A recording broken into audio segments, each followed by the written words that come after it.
Hi students, welcome back. So in this lecture, I'm actually re-recording this video because unfortunately the voice was not working. So I'm utilizing the same slides. Now, up till now, we have, we actually have studied about pure capacitor, inductor, and resistor, correct? But now and then what we did was we looked for some combinations like RC circuit, LR circuit. But in this lecture, we will talk about the series LCR circuit.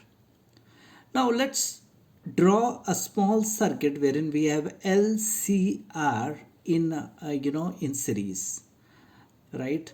And let's assume that the current here is I is equal to I naught sine omega t. Now, one thing we know from whatever we have done in past is in the resistor, I'm starting from here, the current and the resistance and the voltage, in fact, current and the voltage are in the same phase. So that means if the current supplied is I is equal to I naught sine omega t in this circuit, then this I is equal to I naught sine omega t will go here, here and here as well because it's a series circuit, right? There is no other way to go. Okay. Now, the phase of this current is omega t. So the phase of the voltage in or across the resistor would be omega t as well, because as we have studied, there is no phase difference between current and voltage in the resistor. So we have just written VR, the potential at in the resistor, across the resistor, is equal to V naught, which is the peak voltage across the resistor, into sine omega t. Now in this circuit, what we have assumed is across the resistor the voltage is VR, across the capacitor voltage is VC, and across the inductor the voltage is VL. Now coming on to inductor. Now in inductor what we have studied is the current current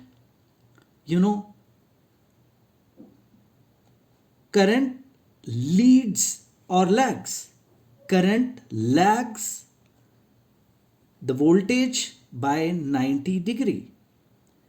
Current and voltage, current lags behind the voltage by 90 degree.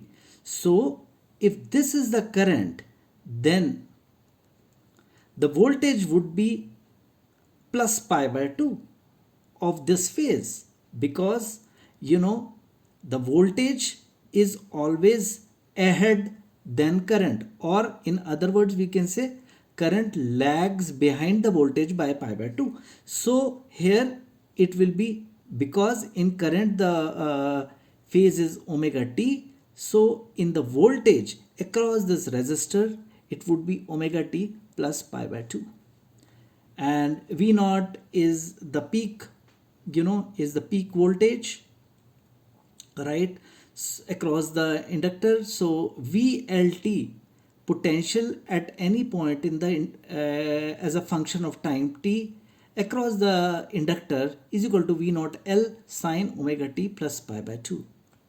Okay, so this is done, this is done. Let's quickly jump to capacitor. If we talk about capacitor, we know that in capacitor the current leads the voltage by pi by 2. Now current leads the voltage, so this leads, so what would be the voltage? Voltage would be omega t minus pi by 2. So VCT is equal to V naught C sine omega t minus pi by 2. Okay, so this is one thing which you have to understand. Second thing is V naught, potential across the resistor, the peak potential across the resistor is equal to peak current into resistor. Similarly, peak potential across inductor is equal to I naught XL.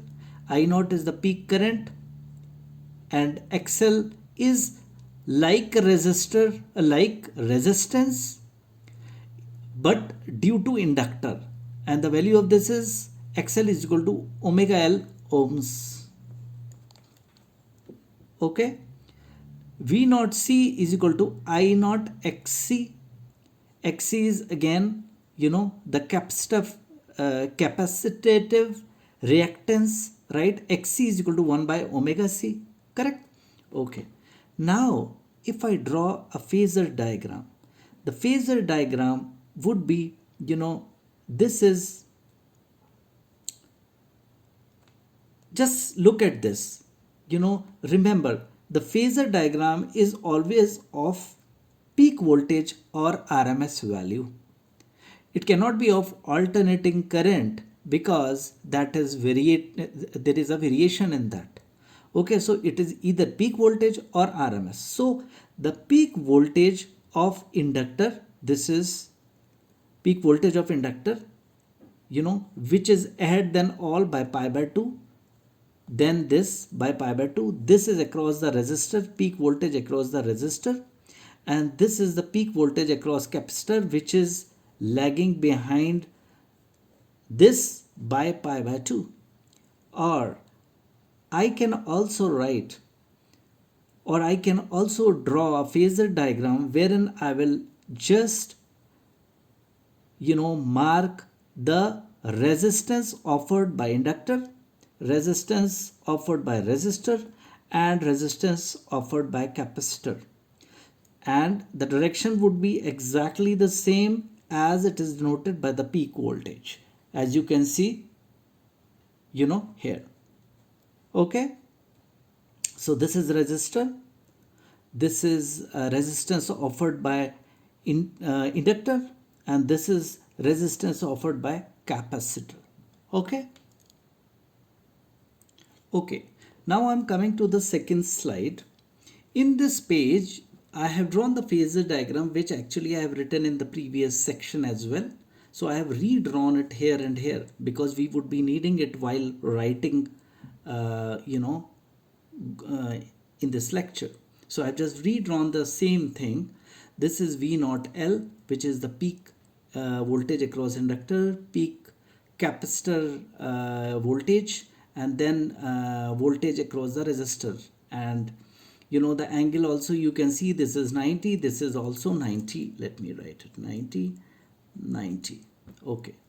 Or then in the second case, as you see here, I have drawn taking into or considering the resistance offered by inductor, resistor, and capacitor.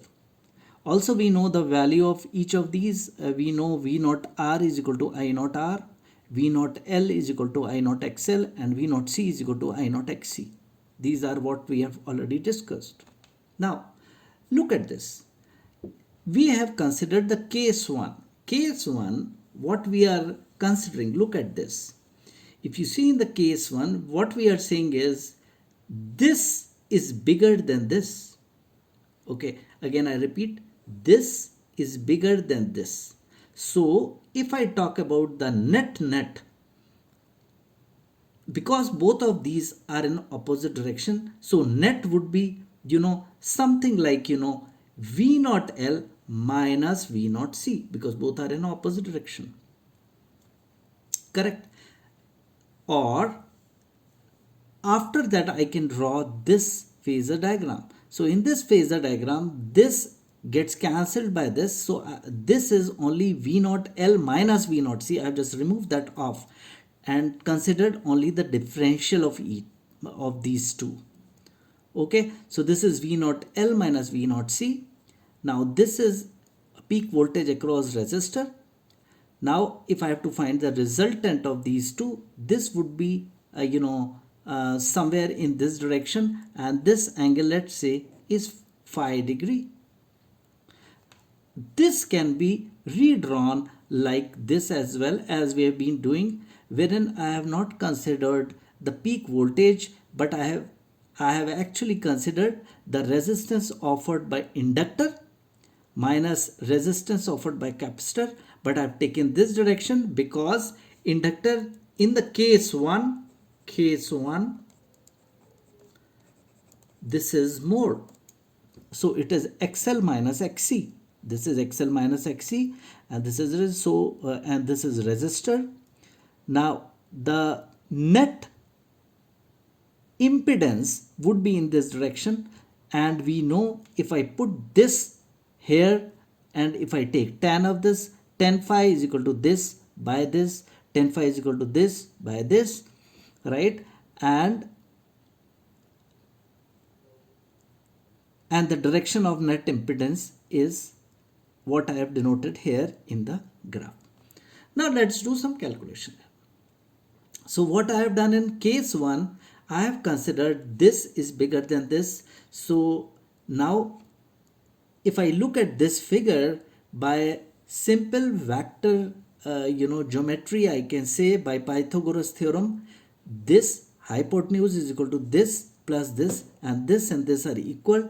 So V naught square, this square is equal to V naught R square plus this square, and this is equal to this, which is this. So I've just put in the values here. Okay, now after putting the values, I have done, V naught square is equal to I naught square R square, plus I have put in these values here.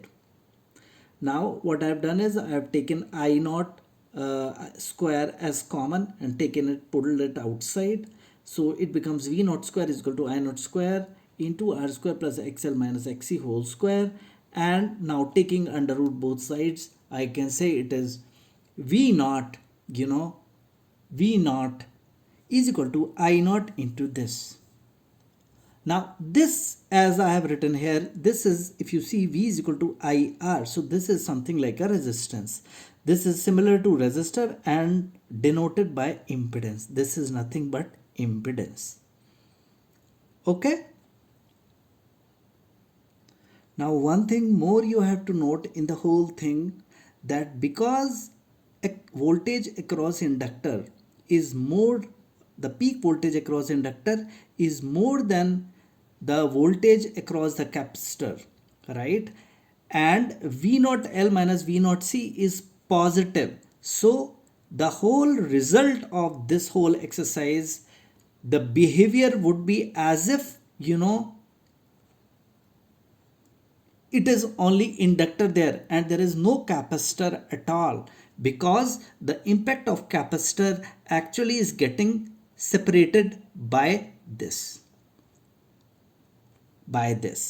and hence it nullify the potential of capacitance, which is in the opposite direction to the peak potential across inductor, as you see here. Okay, this is the point to note. Now this is case 1, right? And we will get a lot of questions to be done, and to exercise this, but right now it's very important to understand the theory. Now we will take the case 2. In the case 2, what we will take is, we will take if the capacitor is bigger, this is bigger than this. So this I will take in the next lecture. Till then, I'm taking a small break.